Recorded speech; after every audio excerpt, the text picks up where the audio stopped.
Dia teman kita yang mungkin hari sebelumnya bersama-sama dengan kita bermain, bercanda. Tapi ketika Allah sudah menakdirkan bahwa orang tersebut akan meninggalkan dunia ini, tidak ada satupun yang bisa menghalangi. Betul? Coba kalau kita, umpamanya, ternyata kita yang ditakdirkan oleh Allah bahwa besok tidak lagi melihat dunia ini, apa yang kita lakukan? Contohnya kita tahu, kita dapat surat nih bahwa besok kamu akan meninggal. Kira-kira apa yang akan kamu lakukan hari ini? Mau apa? Bingung ya? Bingung. Karena apa? Mau ibadah kan ibadah banyak. Ya. Mau berbuat baik banyak. Dalam satu hari itu tidak mungkin kita lakukan semuanya. Maka alhamdulillah hari ini kita masih diberi kesempatan oleh Allah, nikmat yang besar ini. Bahkan Rasul mengatakan nikmat iman dan Islam itu merupakan nikmat yang agung, nikmat yang tertinggi, dan juga nikmat yang paling utama. Ditambah nikmat usia dan sehat, itu pun termasuk nikmat yang besar. Kamu bersyukur hari ini? Sudah bersyukur? Dengan bagaimana? Dengan apa? Cara bersyukur kita? Mengucapkan alhamdulillah? Sudah?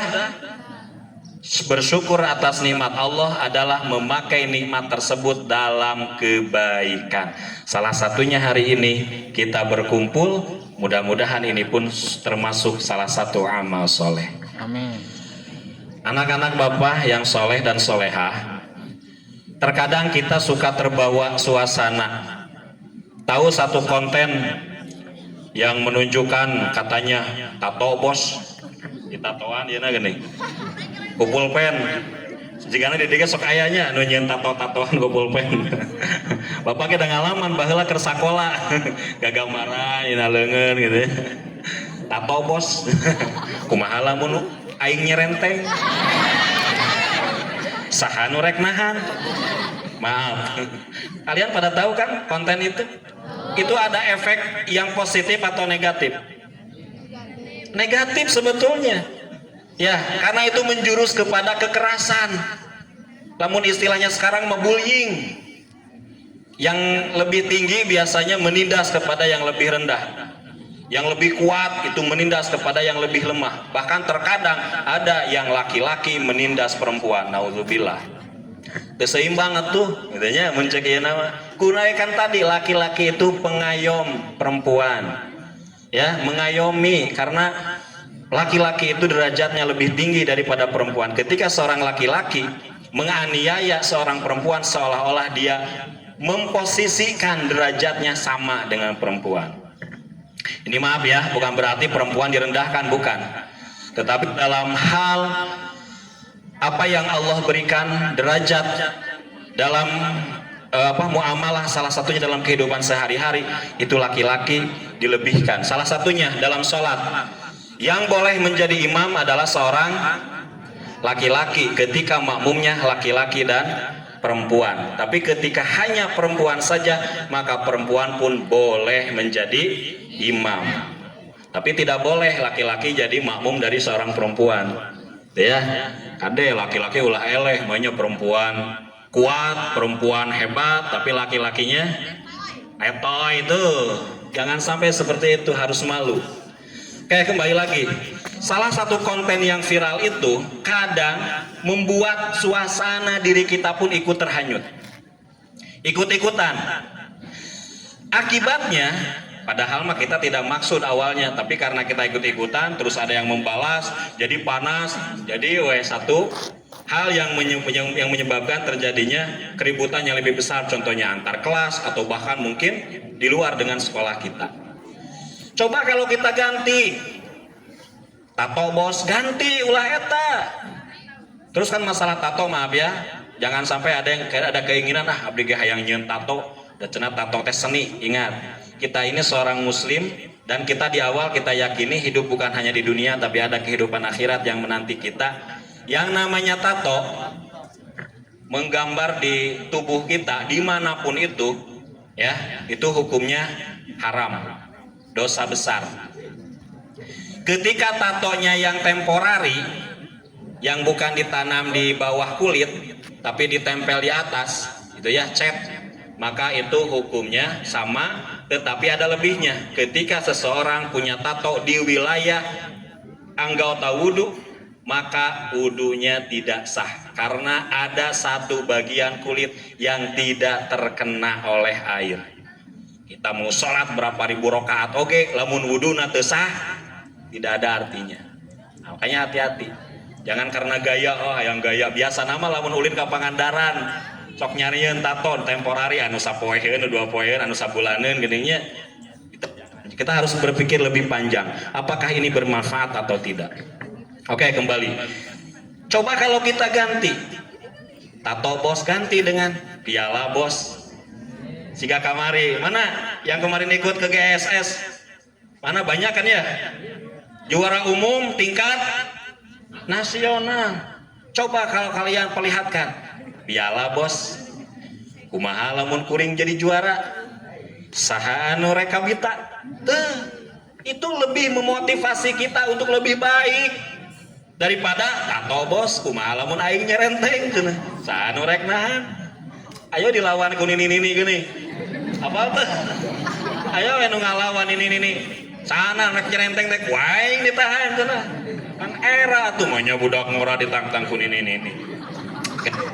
itu ya.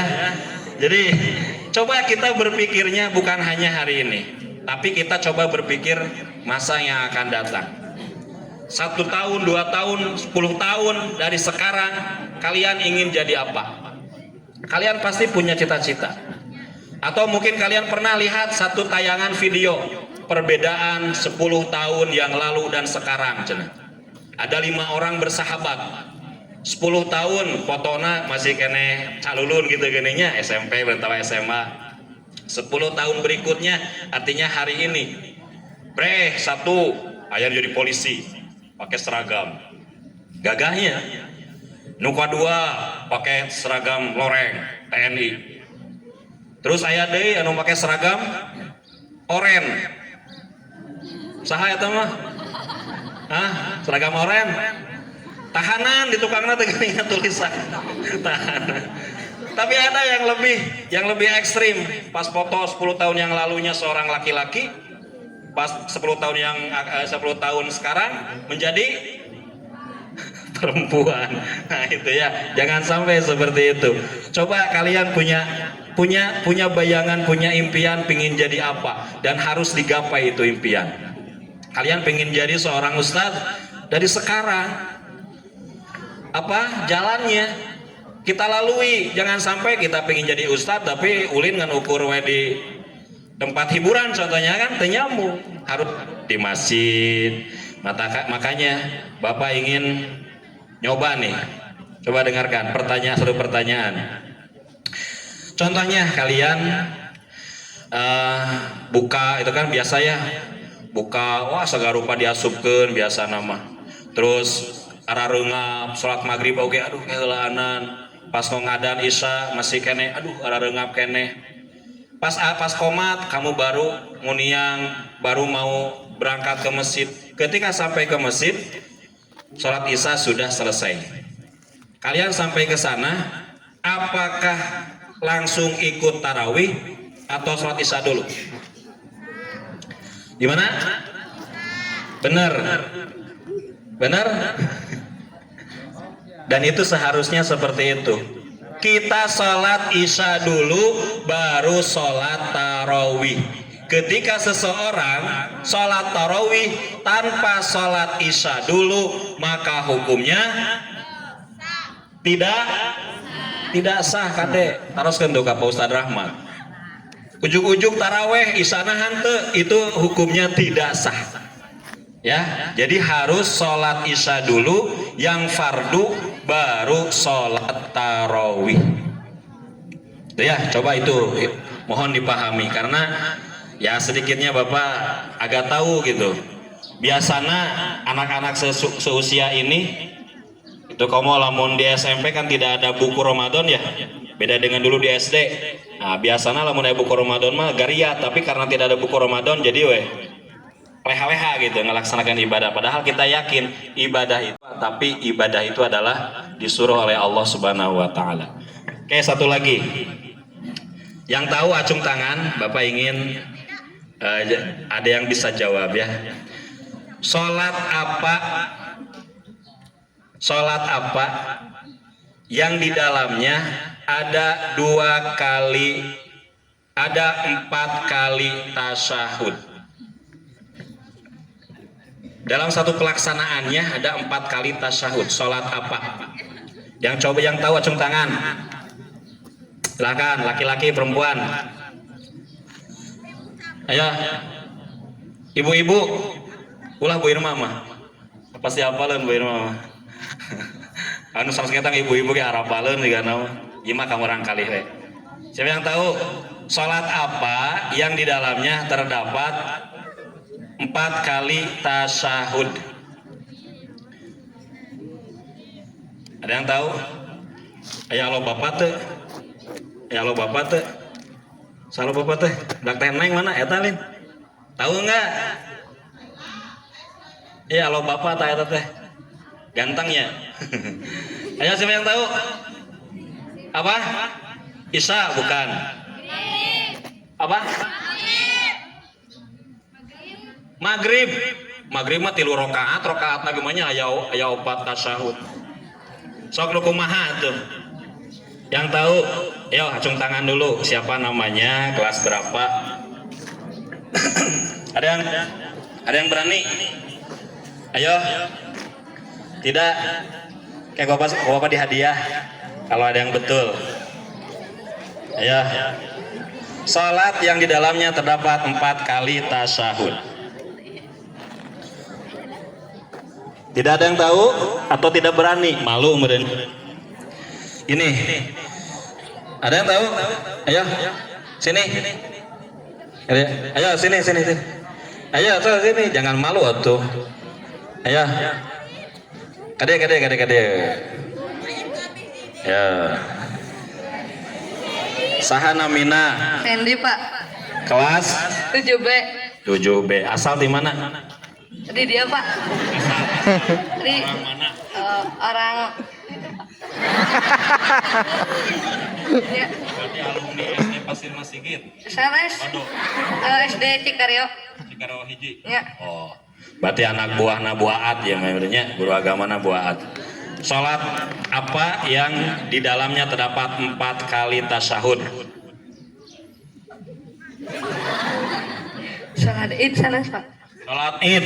Salah. Laila. Guru kade tuh. Ta adi bapa eta Laila mah. Udah tong ngerakeun ka AA. Ayo Laila, wah ya mah. Ada yang berani. Salat Id salah ya. Kalau pertanyaan salat yang banyak takbirnya, nah itu mungkin salat Id betul ya. Ini mah salat yang jumlah rakaatnya yang di dalamnya terdapat 4 kali tasyahud. Oke, Bapak kasih tahu aja ya. Sebetulnya mudah ini dan sering kita lakukan. Salat yang di dalamnya terdapat 4 kali tasyahud adalah salat maghrib. Orang yang masbuk dan mulai salat pada saat tasyahud awal imam. Ya. Dia datang. Makmum masbuk kan makmum yang datang terlambat. Batasan seseorang disebut makmum muwafiq atau makmum masbuk adalah ketika dia datang dia masih kebagian Fatihahnya imam, maka dia dianggap muwafiq, artinya sholatnya sempurna. Maksimal ketika ruku dia bersama-sama dengan imam. Ketika lewat dari sana maka termasuknya makmum masbuk. Artinya setelah imam selesai dia harus menambah kekurangannya. Seseorang yang datang, imam sedang tasyahud awal, dia langsung takbir, kemudian dia langsung ikut tasyahud, hiji tasyahud. Imam berdiri rakaat ketiga, kita pun berdiri, Ketika imam tasyahud akhir, kita baru rakaat 1 dan di sana sudah ada tasyahud lagi. Sudah 2 tasyahudnya. Setelah imam salam, kita berdiri lagi untuk menambah kekurangan karena kita kurang 2 rakaat. Maka kita sholat untuk rakaat ketiga dengan ada tasyahud lagi. Sudah 3 tasyahudnya. Dia masih kurang 1 rakaat, dia sholat lagi dan terakhir tasyahud akhir. Maka dia akhirnya ada 4 tasyahud dalam 1 kali sholat. Nah itu ya, itu jawabannya. Jadi sholat maghrib orang yang makmum masbuk dan mulai ikut berjamaah di tasyahud awal. Nah, itu ya. Nanti kalau ada pertanyaan lagi, ya nanti silahkan, itu jawabannya.